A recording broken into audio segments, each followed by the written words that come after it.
Phone cut ಮಾಡ್ತೀಯ?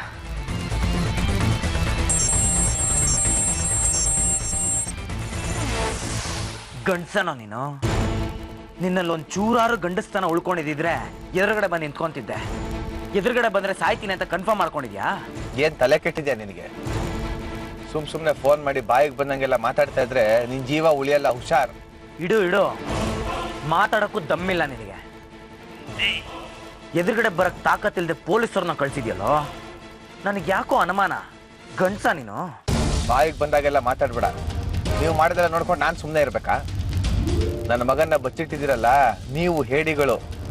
ನೀನೇನಾದ್ರೂ ನನ್ನ ಕೈಗೆ ಸಿಗಬೇಕು, ಇದೇ ಕಣ ನಿನಗೆ. ಲೇ ಉತ್ತರ ಕುಮಾರ, ನಿನ್ನ ಪೌರುಷ ಬರೀ ಫೋನಲ್ಲೇನಾ? ತಾಕತ್ತಿದ್ರೆ ಬಾ, ಎದುರುಗಡೆ ಮಾತಾಡು, ಕೈ ಮಿಲಾಯಿಸು, ಅವಾಗ ಒಪ್ಕೊಂತೀನಿ ನೀನ್ ಗಂಡಸು ಅಂತ. ಅದು ಬಿಟ್ಬಿಟ್ಟು ಪೊಲೀಸರನ್ನ ಕಳಿಸ್ತೀಯಲ್ಲೋ ನೀನ್. ಫೋನಲ್ಲಿದ್ಯಾ ಬದುಕೊಂಡೆ ಮಗನೇ. ನಾನೇನಾದ್ರೂ ಅಲ್ಲಿದ್ದಿದ್ರೆ ನಿನ್ ನಾಲ್ಗೆ ಕತ್ತರಿಸಿ ಬಿಸಾಕ್ತಾ ಇದ್ದೆ. ಬಾರೋ ಬಾ, ನೀನ್ ಬಂದ್ ಜೀವ ತೆಗೀಲಿ ಅಂತಾನೆ ಜೀವನ ಹಿಡ್ಕೊಂಡು ಕಾಯ್ತಾ ಇದ್ದೀನಿ. ಅದೇನ್ ಕಿತಾಕ್ತೋ ಬಂದ್ ಕಿತಾಕು. ನೀನ್ ಗಂಡ್ಸಲ್ಲ ಅಂತ ಒಪ್ಕೋ, ಬೇಕಾದ್ರೆ ನಾನೇ ಆ ಜಾಗಕ್ಕೆ ಬರ್ತೀನಿ. ನಾನ್ ಗಂಡ್ಸ್ಕೊಣ, ಅಣ್ಣ ತಮ್ಮ ಅಂತೆಲ್ಲ ಕಾಯ್ಕೊಂಡು ಕೂತಿರೋದಿಲ್ಲ. ಎಲ್ಲಿ ಬರ್ಬೇಕು ಅಂತ ಬಗಳು ಅಲ್ಲಿಗೆ ಬರ್ತೀನಿ. ನನಗೆ ಯಾವ ಹೆದರಿಕೆನೂ ಇಲ್ಲ, ಅದೆಲ್ಲ ನಿನ್ನಂತವ್ರಿಗೆ. ಎಲ್ಲಿಗೆ ಬರ್ಬೇಕು ಹೇಳೋ? ಒಬ್ನೇ ಬರ್ತೀನಿ.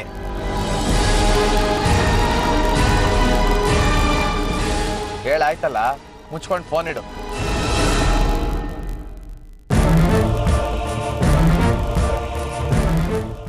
ನನ್ನ ಹೆಂಡತಿ ಕಂಡೀಷನ್ ಹೇಗಿದೆ ಡಾಕ್ಟರ್? ಅವರು ಮೆಂಟ್ಲಿ ತುಂಬ ಸ್ಟ್ರೆಸ್ ಆಗಿದ್ರು. ಹೌದು ಡಾಕ್ಟರ್, ತಾಯಿ ಮಗು ಇಬ್ರು ಸುಖವಾಗಿ ಬಂದರೆ ನಮ್ಗಷ್ಟೇ ಸಾಕು. ಅವರಿಬ್ಬರಿಗೂ ಏನೂ ಆಗದೆ ಇರೋರು ನೋಡ್ಕೊಳ್ಳಿ ಪ್ಲೀಸ್. ನೋಡಿಮ್ಮ, ನಾವಿರೋದೇ ಜೀವ ಉಳಿಸೋದಕ್ಕಾಗಿ. ನೀವು ಹೇಳಿದ್ರು ಹೇಳ್ದೆ ಹೋದ್ರು ನಮ್ಮ ಪ್ರಯತ್ನ ನಾವು ಮಾಡೇ ಮಾಡ್ತೀವಿ. ಆದರೆ ಕಂಡೀಷನ್ ತುಂಬ ಕ್ರಿಟಿಕಲ್ ಆಗಿದೆ. ಮೋರವರ್ ಅವ್ರು ಹೇಗೆ ಬಿದ್ದರು ಅನ್ನೋದನ್ನು ನೀವು ಯಾರೂ ನೋಡಿಲ್ಲ. ಅವ್ರನ್ನ ಕೇಳೋಣ ಅಂದರೆ ಅವರಿಗೂ ಪ್ರಜ್ಞೆ ಇಲ್ಲ. ಅವ್ರಿಗಾಗಿರೋ ಪೆಟ್ಟಿನ ಪ್ರಕಾರ ಅವರು ಸೀದಾ ಬಿದ್ದಿದ್ದಾರೆ ಅಂತ ಅನಿಸುತ್ತೆ. ನೋಡಿ, ಈ ರಿಪೋರ್ಟ್ ಪ್ರಕಾರ ಸದ್ಯಕ್ಕೆ ಮಗುಗೆ ಯಾವುದೇ ರೀತಿ ಪ್ರಾಬ್ಲಮ್ ಆಗಿಲ್ಲ. ಯಾಕೆ ಅಂದರೆ ಮಗುವಿನ ಸುತ್ತ ಆಮ್ನಿಯೋಟಿಕ್ ಫ್ಲೂಯಿಡ್ ಇರುತ್ತೆ. ಈ ಫ್ಲೂಯಿಡ್ ಇರೋದ್ರಿಂದ ಮಗುವಿಗೆ ಯಾವುದೇ ರೀತಿ ತೊಂದರೆ ಆಗಿಲ್ಲ. ಆದರೆ ಆರ್ತಿಯವರಿಗೆ ಬ್ಲೀಡಿಂಗ್ ಆಗ್ತಾ ಇದೆ. ಫ್ಲೂಯಿಡ್ ಸ್ಮಾಲ್ ರೇಂಜಲ್ಲಿ ಡಿಸ್ಚಾರ್ಜ್ ಆಗ್ತಾ ಇದೆ. ಫೆಲೋಪಿಯನ್ ಟ್ಯೂಬ್ ಕಂಡೀಷನ್ ಬಗ್ಗೆ ಕೂಡ ನನಗೆ ಸ್ವಲ್ಪ ಡೌಟ್ ಇದೆ. ಈ ಹಿಂದೆ ಆರ್ತಿಯವರು ಏನೋ ಮನಸ್ಸಿಗೆ ಹಚ್ಕೊಂಡು ಕೊರಗ್ತಾ ಇದ್ರು ಅನ್ಸುತ್ತೆ.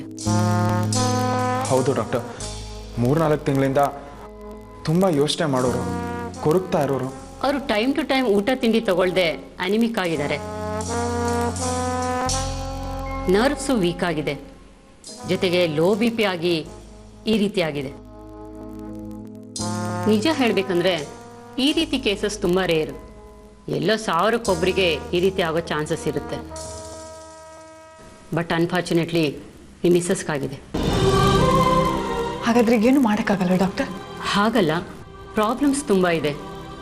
ಈಗ ನಾವು ಕೊಡೋ ಟ್ರೀಟ್ಮೆಂಟ್ಗೆ ಪೇಷಂಟ್ ಹೇಗೆ ಸ್ಪಂದಿಸ್ತಾರೆ ಅನ್ನೋದ್ರ ಮೇಲೆ ಕೇಸ್ ಡಿಪೆಂಡ್ ಆಗಿರುತ್ತೆ. ಸ್ವಲ್ಪ ಹೆಚ್ಚು ಕಡಿಮೆ ಆದರೂ ಮೆಟರ್ನಲ್ ಡೆತ್ ಅಥವಾ ಫೀಟಲ್ ಡೆತ್ ಆಗ್ಬೋದು. ಅಂದರೆ ತಾಯಿ ಅಥವಾ ಮಗು ಜೀವಕ್ಕೆ ಅಪಾಯ ಆಗ್ಬೋದು.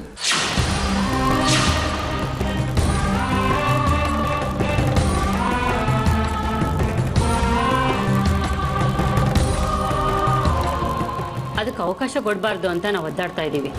ಇಷ್ಟೆಲ್ಲ ಇರೋದ್ರಿಂದ ತಕ್ಷಣ ಆಪರೇಷನ್ ಕೂಡ ಮಾಡೋಕ್ಕಾಗ್ತಾ ಇಲ್ಲ. ಸದ್ಯಕ್ಕೆ ನಾಳೆವರೆಗೂ ನಾನು ಏನು ಹೇಳೋಕ್ಕಾಗಲ್ಲ. ಇಂಟರ್ನಲ್ ಬ್ಲೀಡಿಂಗ್ ಆಗ್ತಿರೋದ್ರಿಂದ ಅದನ್ನು ಕಂಡು ಹಿಡಿದು ಮುಂದುವರಿಬೇಕಾಗತ್ತೆ. Anything can happen.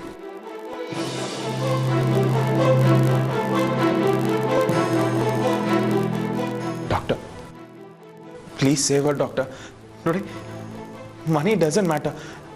ದುಡ್ಡು ಎಷ್ಟು ಖರ್ಚಾದರೂ ಪರವಾಗಿಲ್ಲ, ನನಗಿಬ್ಬರು ಮುಖ್ಯ. ಇಬ್ಬರನ್ನು ಕಾಪಾಡಿ ಪ್ಲೀಸ್. ನಮ್ಮ ಪ್ರಯತ್ನ ನಾವು ಖಂಡಿತ ಮಾಡ್ತೀವಿ. ದೇವರಿದ್ದಾನೆ.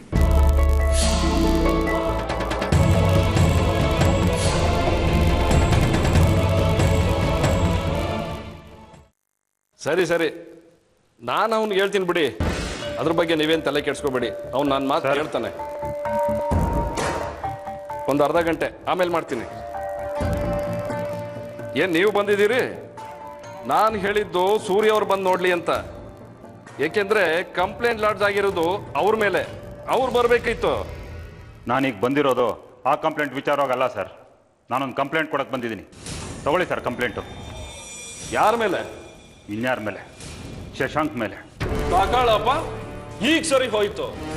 ಅಲ್ರಿ, ಅವನು ಬಂದು ಒಂದ್ಸಲ ಕಂಪ್ಲೇಂಟ್ ಕೊಡ್ತಾನೆ, ಇನ್ನು ವಿಚಾರಣೆ ಶುರು ಮಾಡಿಲ್ಲ, ಆಗ್ಲೇ ನಿಮ್ದೊಂದು ಕಂಪ್ಲೇಂಟಾ? ಈಗ ನೀವಿಬ್ರು ಅವಾಗ ಸಿಗ್ತಾನೆ ಇರ್ತೀರಾ, ನೀವೇ ಬಗೆಹರಿಸ್ಕೊಳ್ಬೋದಲ್ಲ, ನಮ್ಮ ಟೈಮ್ ಯಾಕೆ ವೇಸ್ಟ್ ಮಾಡ್ತೀರಾ? ಯಾಕೆ ಸರ್ ಈ ರೀತಿ ಮಾತಾಡ್ತೀರಾ? ಅವ್ನು ಬಂದು ಹೇಳಿದ್ರೆ ಎನ್ಕ್ವೈರಿ ಮಾಡಕ್ಕೆ ಬಂದ್ಬಿಡ್ತೀರಾ, ನಾವು ಬಂದು ಹೇಳಿದ್ರೆ ನೀವೇ ಬಗೆಹರಿಸ್ಕೊಳ್ಳಿ ಅಂತೀರಾ. ನಮಗೆ ಬುದ್ಧಿವಾದನಾ? ಅಲ್ರಿ, ನೀವೇ ಯೋಚನೆ ಮಾಡಿ. ಅವನು ಕೊಟ್ಟ ಅಂತ ನಿಮ್ಮನ್ನು ಹುಡ್ಕೊಂಡು, ನೀವು ಕೊಟ್ರಿ ಅಂತ ಅವನನ್ನು ಹುಡ್ಕೊಂಡು, ನೀವಿಬ್ಬರನ್ನು ಹುಡುಕಾಡೋದೇ ನಮ್ಮ ಕೆಲಸ ಏನ್ರಿ? ನೋಡ್ರಿ ಇಲ್ಲಿ ಎಷ್ಟು ಫೈಲ್ ಬಿದ್ದಿದೆ, ಬಗೆಹರಿಸೋದು ಬೇಡವಾ? ಏನು SI ಸಾಹೇಬ್ರು ಮಾತಿನ ದಾಟಿ ನೋಡಿದ್ರೆ ಶಶಾಂಕ್ ಋಣ ತಿಂದ್ರು ಕಾಣುತ್ತೆ. ಅವನೇ ಹೇಳ್ಕೊಟ್ನಾ ಕಂಪ್ಲೇಂಟ್ ತಗೋಬೇಡಿ ಅಂತ? ವಿಷ್ಣು ರವಿ, ನಾಲ್ಗೆ ಮೇಲೆ ಹಿಡ್ತಾ ಇರ್ಲಿ. ನೀವು ಲಾಯರ್ ಇರ್ಬೋದು, ಹಾಗಂದ್ ಮಾತ್ರಕ್ಕೆ ನಿಮ್ ಇಷ್ಟ ಬಂದಾಗ ಮಾತಾಡ್ಬೋದು ಅನ್ಕೊಂಡಿದ್ರೆ ಅದು ನಿಮ್ ತಪ್ಪು. ಸ್ವಲ್ಪ ಮರ್ಯಾದೆ ಕೊಟ್ಟು ಮಾತಾಡಿ. ಇದು ನಿಮ್ಮನೆ ಎಲ್ಲ ಸ್ಟೇಷನ್. ಮತ್ತಿನ್ನೇನ್ರಿ, ಅವನು ಅನುಮಾನ ಇದೆ ಅಂತ ಹೇಳಿದ್ರೆ ಸಾಕು ಎನ್ಕ್ವೈರಿ ಮಾಡಕ್ ಬಂದ್ಬಿಡ್ತೀರಾ. ನಾನು ಪ್ರೂಫ್ ಸಮೇತ ಕಂಪ್ಲೇಂಟ್ ಕೊಡಕ್ ಬಂದಿದ್ದೀನಿ, ತಗೊಳ್ಳಲ್ಲ ಅಂತೀರಲ್ಲ. ನೋಡಿ, ಯಾರೇ ಸ್ಟೇಷನ್ ಬಂದು ಕಂಪ್ಲೇಂಟ್ ಕೊಟ್ಟ ಕೂಡಲೇ ನಾವು ಕಂಪ್ಲೇಂಟ್ ತಗೊಳ್ಳಲ್ಲ. ಅದನ್ನ ಹಾಗೆ ಬಗೆಹರಿಸಬಹುದಾ ಅಂತ ನೋಡ್ತೀವಿ, ಪ್ರಶ್ನೆ ಕೇಳ್ತೀವಿ. ಬಗೆಹರಿಸೋಕ್ಕಾಗಲ್ಲ ಅನ್ನಿಸ್ತಾಗ್ಲೇನೆ ನಾವು ಕಂಪ್ಲೇಂಟ್ ತಗೋತೀವಿ. ಶಶಾಂಕು 1000 ಪ್ರಶ್ನೆ ಕೇಳಿದೀವಿ. ಈಗೇನ್ ನಿಮ್ ಕಂಪ್ಲೇಂಟು? ನೀವೇ ನೋಡಿದ್ರಲ್ಲ ಸರ್, ಆರ್ತಿ ಹಾಸ್ಪಿಟ್ಲಲ್ಲಿ ಒದ್ದಾಡ್ತಿದ್ದಾಳೆ. ತಾಯಿ ಮಗನ ಕಳ್ಕೊಳ್ಳೋಂಥ ಪರಿಸ್ಥಿತಿ ನಮಗ್ ಬಂದಿದೆ. ಶಶಾಂಕ್ ಮನೆಗೆ ಬಂದು ಗಲಾಟೆ ಮಾಡದೇ ಇದ್ದಿದ್ರೆ ಆರ್ತಿಗಿಂತ ಪರಿಸ್ಥಿತಿ ಬರ್ತಿರ್ಲಿಲ್ಲ ಸರ್. ನೀವ್ ಹೇಳೋದು ನೋಡಿದ್ರೆ ಶಶಾಂಕಿ ಆರ್ತಿ ಅವನ್ನ ಬೀಳ್ಸಿದ್ದು ಅನ್ನೋ ಹಾಗಿದೆ. ಹೌದು ಸರ್, ಶಶಾಂಕೆ ಆರ್ತಿನ ತಳ್ಳಿದ್ದು. ಇವತ್ತು ತಾಯಿ ಮಗುನ ಕಳ್ಕೊಂಡಂತ ಪರಿಸ್ಥಿತಿಲಿ ಇದೀವಿ ಅಂದ್ರೆ ಅದಕ್ಕೆ ಶಶಾಂಕೆ ಸರ್ ಕಾರಣ. ಮೊದಲು ಅವ್ನು ಒಳಗಾಕ್ಸಿ ಸರ್. ಅವ್ನು ಹೊರಗಡೆ ಇದ್ರೆ ಹಾಸ್ಪಿಟ್ಲಿಗೆ ಬಂದು ಮತ್ತೆ ಏನಾದ್ರೂ ತೊಂದರೆ ಕೊಡ್ತಾನೆ. ಒಳಗಾಕ್ಸಿ ಸರ್. ಆಯ್ತು, ಅಲ್ಲಿ ಹೋಗಿ ಒಂದು ಕಂಪ್ಲೇಂಟ್ ಬರ್ಸಿ. Thank you sir.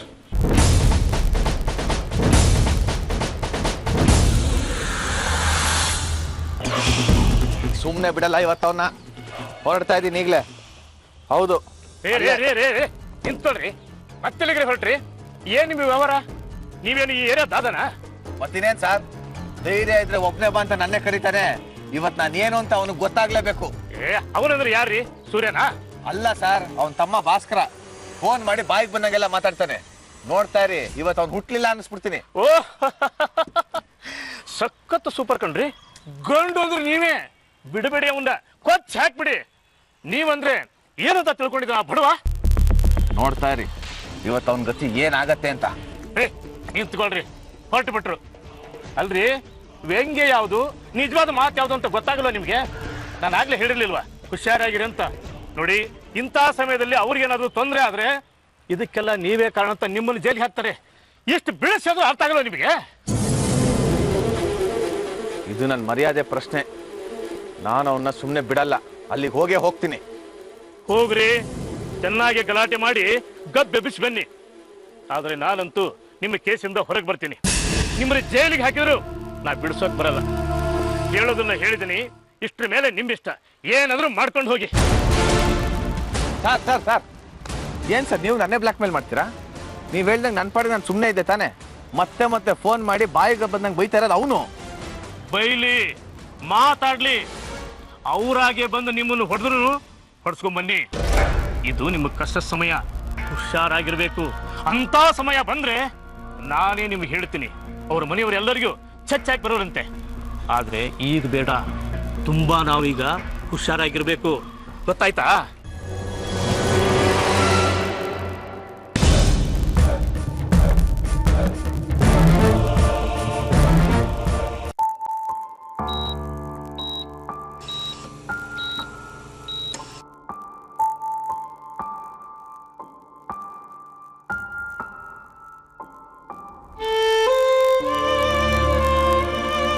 ಸೂರ್ಯ, ಯಾಕೋ ಟೆನ್ಷನಲ್ಲಿ ಕೂತಿದ್ಯಾ? ಧೈರ್ಯ ಗೆಡುವಂಥದ್ದು ಈಗೇನು ಆಗಿಲ್ಲ ಕಣೋ. ಡಾಕ್ಟ್ರು ಹೇಳಿದಾರಲ್ವಾ, ಆರ್ತಿ ಟ್ರೀಟ್ಮೆಂಟ್ಗೆ ಸ್ಪಂದಿಸಿದ್ರೆ ಖಂಡಿತ ತೊಂದರೆ ಇಲ್ಲ ಅಂತ. ಸ್ಪಂದಿಸ್ತಾಳೆ ಕಣೋ, ಸ್ಪಂದಿಸ್ತಾಳೆ. ಸ್ಪಂದಿಸಿಲ್ಲ ಅಂದ್ರೆ ಹೇಳೋಣ. ಸೂರ್ಯ, ಹಾಗೆಲ್ಲ ಕೆಟ್ಟ ಆಲೋಚನೆ ಮಾಡಬಾರ್ದು ಕಣೋ. ನಾವು ಯಾವಾಗಲೂ ಒಳ್ಳೆಯದನ್ನೇ ಬಯಸಬೇಕು. ಆಮೇಲೇನೇ ಆದರೂ ಅದು ನಮ್ಮ ಒಳ್ಳೇದಕ್ಕೆ. ನೋಡು, ಡಾಕ್ಟ್ರು ಒಳ್ಳೆ ಟ್ರೀಟ್ಮೆಂಟ್ ಕೊಡ್ತಿದ್ದಾರೆ, ಎಲ್ಲ ಸರಿ ಹೋಗುತ್ತೆ. ಧೈರ್ಯವಾಗಿರೋ. ಯೋಚನೆ ಮಾಡ್ಬೇಡ ಕಣೋ. ಒಳ್ಳೇದಾಗತ್ತೆ, ಆಗಬಹುದು.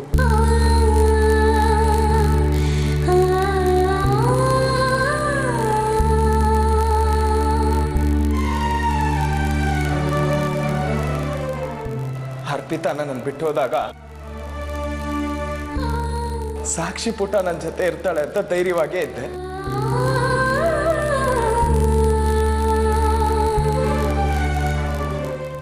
ಆದಿತ್ಯ ಬೇಕು ಅಂತ ಶಶಾಂಕ್ ಹೋಟೆಲ್ ಕೇಸ್ ಹಾಕಿದಾಗ ಆಗ್ಲೂ ನಾನು ಸಮಾಧಾನವಾಗೇ ಇದ್ದೆ. ಧೈರ್ಯ ಕೆಡಲಿಲ್ಲ ಅಣ್ಣ.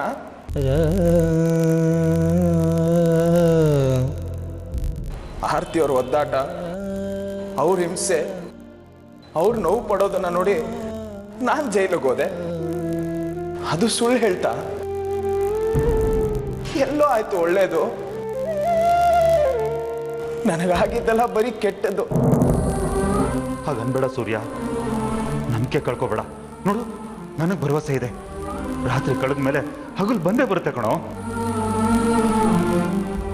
ನನ್ನಲ್ಲಿರೋ ಭರವಸೆ ಯಾವತ್ತೋ ಕರ್ಗೋಯ್ತು ಅಣ್ಣ.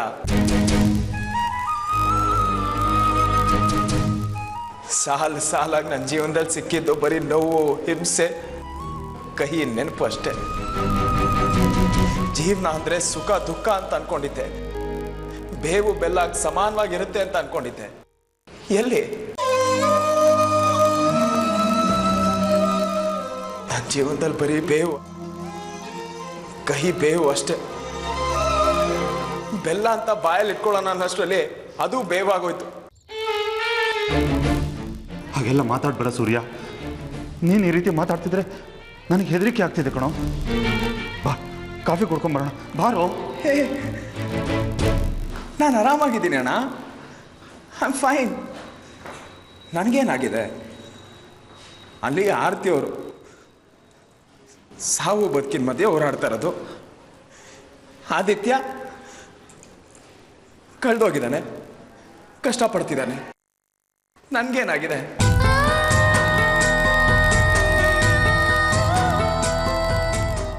ಆರ್ತಿಯವ್ರನ್ನ ನೋಡ್ಕೊಂಡು ಕೂತ್ಕೊಳ್ಳ, ಇಲ್ಲ ಆದಿತ್ಯನ್ ಕರ್ಕೊಂಬರ್ಲ?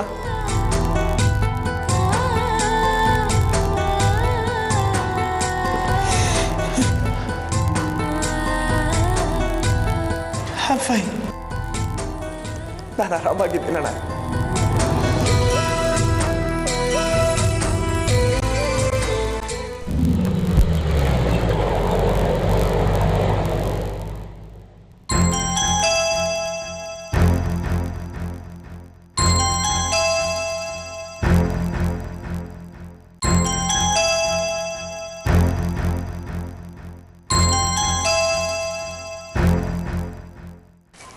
ನನ್ನ ಮೇಲೆ ಕೈ ಮಾಡಿದಾನಲ್ವಾ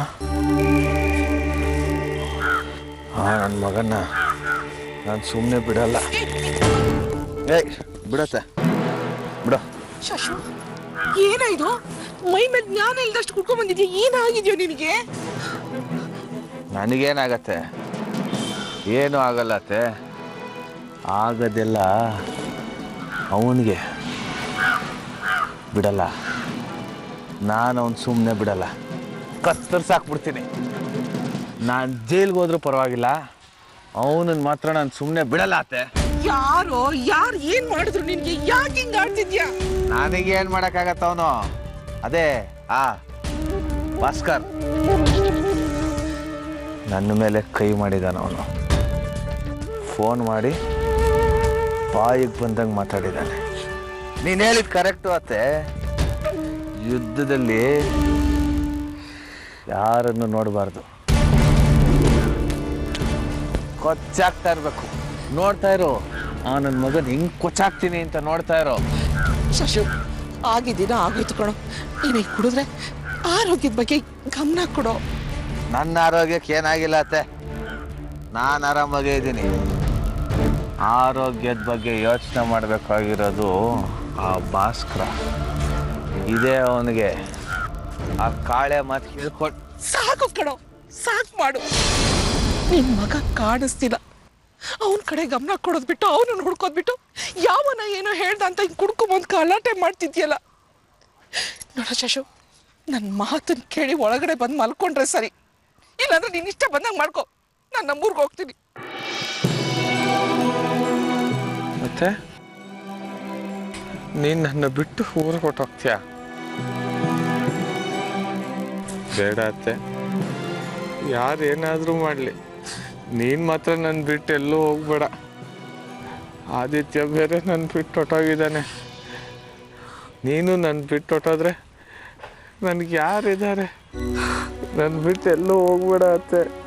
ನನ್ನ ಬಿಟ್ಟು ಹೋಗಲ್ಲ ಅಂತ ಹೇಳು, ನನ್ನ ಬಿಟ್ಟು ಹೋಗಲ್ಲ ಅಂತ ಹೇಳತ್ತೆ. ಸರಿ, ಬಾ ಒಳಗಡೆ.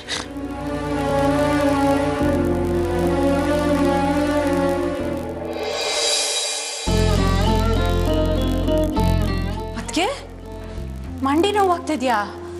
ಯಾಕಿಷ್ಟು ಸುಸ್ತಾಗಿ ಕಾಣಿಸ್ತಿದ್ದೀರಾ? ವಯಸ್ಸಾಯ್ತಲ್ಲ, ಇತ್ತೀಚೆಗೆ ನನ್ನ ಕೈಲಿ ಏನು ಕೆಲಸನೂ ಮಾಡೋಕ್ಕಾಗಲ್ಲ ಕಣೆ. ನೋಡು, ಕೂತಲ್ಲೇ ಕಾಲು ಹೋಗಿ ಜೋಮ್ ಹಿಡ್ಕೊಂಡ್ಬಿಟ್ಟಿದೆ. ಹಾಗಂತ ಇಲ್ಲೇ ಕೂತಿದ್ದೀರಲ್ಲ ಅದಕ್ಕೆ. ನೋಡಿ, ನಾವೆಲ್ಲ ಇಲ್ಲಿದ್ದು ಏನು ಮಾಡೋಕ್ಕಾಗಲ್ಲ. ಏನು ನಡಿಬೇಕೋ ಅದೇ ನಡೆಯೋದು. ನೀವು ಒಂದು ಕೆಲಸ ಮಾಡಿ, ಮನೆಗೆ ಹೋಗಿ ಊಟ ಮಾಡಿ ಸ್ವಲ್ಪ ಹೊತ್ತು ರೆಸ್ಟ್ ತಗೊಳ್ಳಿ. ಹಾಂ, ಹಾಗಂದ್ರೆ ಹೇಗಾಗತ್ತೆ? ಪರವಾಗಿಲ್ಲ ಬಿಡು. ಏನಕ್ಕೆ ಹೀಗೆ ಮಾತಾಡ್ತಿದ್ದೀರಾ? ಇಷ್ಟೊಂದು ಮಂಡಿ ನೋವು ಅಂತಿದ್ದೀರಾ. ಮನೆಗೆ ಹೋಗಿ ಊಟ ಮಾಡಿ ಮಾತ್ರೆ ತಗೊಂಡು ರೆಸ್ಟ್ ತಗೋಬಾರ್ದಾ? ಹಠ ಮಾಡಬೇಡಿ ಅದಕ್ಕೆ. ಹೌದಮ್ಮ, ಅತ್ತೆ ಹೇಳ್ತಾರದು ಸರಿ. ನಾವೆಲ್ಲರೂ ಬೆಳಗ್ಗೆಯಿಂದ ಇಲ್ಲೇ ಇದ್ದೀವಿ, ಯಾರ ಕೈಲಿ ಏನು ಮಾಡೋದಕ್ಕಾಯ್ತು? ನೀವು ಮನೆಗೆ ಹೋಗಿ ಊಟ ಮಾಡಿ ರೆಸ್ಟ್ ತಗೊಳ್ಳಿ. ಅಕಸ್ಮಾತ್ ಎಮರ್ಜೆನ್ಸಿ ಅಂದರೆ ನಾನು ನಿಮಗೆ ಫೋನ್ ಮಾಡಿ ಕರಿತೀನಿ, ಅವಾಗ ಬರೋರಂತೆ. ಇಲ್ಲ ಭಾಸ್ಕರ, ನಾನೆಲ್ಲಿಗೂ ಬರಲ್ಲ. ಇಲ್ಲ, ನನ್ನ ಸೊಸೆ ಪ್ರಜ್ಞೆ ತಪ್ಪು ಬಿದ್ದಿದ್ದಾಳೆ. ನನ್ನ ಮೊಮ್ಮಗ ಸಾವು ಬದುಕಿನ ಜೊತೆ ಹೋರಾಡ್ತಾ ಇದ್ದಾನೆ. ನಾನು ಅಲ್ಲಿ ಮನೆಗೆ ಹೋಗಿ ಊಟ ಮಾಡಿ ಬೆಚ್ಚಿಗೆ ಮಲ್ಕೊಳ್ಳ? ನನ್ನ ಕೈಲಾಗಲ್ಲ. ಹಾಗಂತ ನಾವು ಉಪವಾಸ ಇರೋಕ್ಕಾಗತ್ತಾ ಅದಕ್ಕೆ? ಅಲ್ಲ, ಆರ್ತಿ ಸೀರಿಯಸ್ ಕಂಡೀಷನ್ಲಿದ್ದಾಳೆ, ಅದು ನನಗೂ ಗೊತ್ತು. ಆದರೆ ಅವಳನ್ನ ನೋಡ್ಕೊಳಕ್ಕಾದ್ರೂ ನಾವೆಲ್ಲ ಗಟ್ಟಿಮುಟ್ಟಾಗಿರ್ಬೇಕಲ್ವಾ? ಹಠ ಮಾಡಬೇಡಿ ಅದಕ್ಕೆ, ಮನೆಗೆ ಹೋಗಿ. ಹೌದಮ್ಮ, ಇಲ್ಲಿ ಯಾರು ಊಟ ಮಾಡಿಲ್ಲ. ಬನ್ನಿ, ನಿಮ್ಗೆ ಎಷ್ಟಿರುತ್ತೋ ಅಷ್ಟು ತಿನ್ನೋರಂತೆ. ಬನ್ನಿ. ನನ್ನ ಬಲವಂತ ಮಾಡಬೇಡ ಭಾಸ್ಕರ, ನಾನು ಎಲ್ಲಿಗೂ ಬರಲ್ಲ. ನಾನು ಅಲ್ಲಿಗೆ ಬಂದ್ರೆ ಇಲ್ಲಿ ಏನಾಗುತ್ತೆ ಅಂತ ನಂಗೆ ಆತಂಕ ಆಗ್ತಾ ಇರುತ್ತೆ. ಒಳ್ಳೆ ಮಕ್ಕಳ ಥರ ಹಠ ಮಾಡ್ತಿಲ್ಲಮ್ಮ ನೀನು. ಭಾಸ್ಕರ, ಹೋಗ್ಲಿ ಬಿಡು. ಅದಕ್ಕೆ ಬೆಳಗ್ಗೆಯಿಂದ ತುಂಬ ಟೆನ್ಷನ್ ಮಾಡ್ಕೊಂಡಿದ್ದಾರೆ. ಅವ್ರಿಗೆ ಮನ್ಸಿಗೆ ಏನು ಸಮಾಧಾನ ಅನ್ಸುತ್ತೋ ಹಾಗೆ ಮಾಡಲಿ. ನೀನೊಂದು ಕೆಲಸ ಮಾಡು, ಪರಿಮಳಂಗೆ ಫೋನ್ ಮಾಡಿ ನಮಗೆಲ್ಲ ಅಡುಗೆ ಮಾಡಿಡಕ್ಕೆ ಹೇಳು. ನೀನು ಮನೆಗೆ ಹೋಗ್ಬಿಟ್ಟು ಊಟ ತೊಗೊಂಡು ಇಲ್ಲಿಗೆ ಬಾ. ನೀ ಬರೋವರೆಗೂ ನಾನು ಇಲ್ಲೆಲ್ಲ ನೋಡ್ಕೋತೀನಿ. ತಕ್ಷಣ ಫೋನ್ ಮಾಡೋಳಿಗೆ. ಅಲ್ಲ, ನಾನು ಇಲ್ಲಿ ಇರ್ತೀನಲ್ಲಪ್ಪ, ನೋಡ್ಕೋತೀನಿ. ಹೋಗಿ ಫೋನ್ ಮಾಡು. ನೀವು ಕೂತ್ಕೊಳ್ಳಿ ಅದಕ್ಕೆ. ಬನ್ನಿ, ಹುಷಾರು.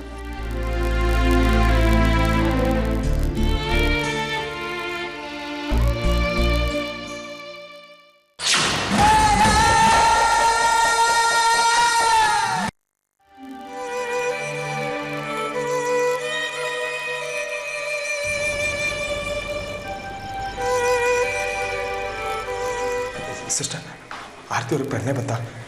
ಇನ್ನೂ ಇಲ್ಲ ಸರ್, ನಾವು ಅದಕ್ಕೆ ಒದ್ದಾಡ್ತಿದ್ದೀವಿ. ಒಂದೇ ಸಲ ಹೋಗಿ ನೋಡ್ಬೋದಾ? ಹಾಗೆಲ್ಲ ಯಾವಾಗಂದ್ರೆ ಅವಾಗ ಬಿಡೋಕ್ಕಾಗಲ್ಲ ಸರ್, ಪೇಷಂಟ್ಗೆ ಇನ್ಫೆಕ್ಷನ್ ಆಗುತ್ತೆ. ಪ್ಲೀಸ್, ನಾನು ಅವ್ರನ್ನ ಮುಟ್ಟೋದಿಲ್ಲ, ದೂರದಿಂದನೇ ನೋಡ್ಕೊಂಬರ್ತೀನಿ, ಡಿಸ್ಟರ್ಬ್ ಮಾಡಲ್ಲ ಪ್ಲೀಸ್. ನೋಡಿ ಸರ್, ನಮ್ಮ ಕೈಲಿ ಏನೂ ಇಲ್ಲ. ಡಾಕ್ಟ್ರು ಓಕೆ ಅಂದರೆ ನೀವು ಹೋಗಿ ನೋಡ್ಬೋದು, ನಾವು ಕಳ್ಸೋಕ್ಕಾಗಲ್ಲ. ಒಂದು ವೇಳೆ ನಾವು ಕಳಿಸಿ ನೀವು ಅಲ್ಲಿ ಇರುವಾಗ ಡಾಕ್ಟ್ರು ಬಂದರೆ ನಮ್ಮ ಕೆಲಸನೇ ಹೋಗುತ್ತೆ ಸರ್. ದಯವಿಟ್ಟು ಅರ್ಥ ಮಾಡ್ಕೊಳ್ಳಿ ಪ್ಲೀಸ್.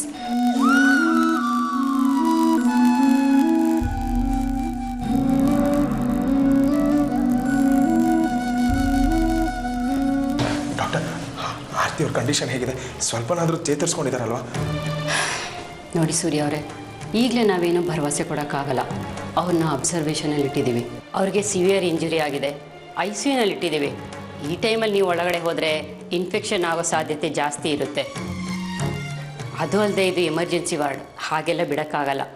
ನಿಮ್ಮ ಕಷ್ಟ ನಮಗೂ ಅರ್ಥ ಆಗುತ್ತೆ, but we are helpless. Please doctor, ನಾನು ಒಂದೇ ಒಂದು ಸತಿ ಅವ್ರನ್ನ ನೋಡ್ತೀನಿ. ಅವ್ರನ್ನ ನೋಡಿದ್ರೆ ಸಮಾಧಾನ ಆಗುತ್ತೆ. I won't disturb. ನಾನು ಅವ್ರನ್ನ ಮುಟ್ಟೋದು ಇಲ್ಲ, ಪ್ಲೀಸ್. ಓಕೆ, ಹ್ಯುಮ್ಯಾನಿಟಿ ಕನ್ಸರ್ನ್ ಮೇಲೆ ಇದೊಂದು ಸಲ ನಿಮ್ಮನ್ನ ಒಳಗಡೆ ಬಿಡ್ತಾ ಇದ್ದೀನಿ. ಪ್ರತಿ ಸಲ ಬಿಡೋಕ್ಕಾಗಲ್ಲ. ಹಾಗೆ ಹೋಗಿ ಬೇಗ ಬಂದುಬಿಡಿ, ಪೇಷಂಟ್ನ ಮುಟ್ಟಬಾರ್ದು. Okay, thank you.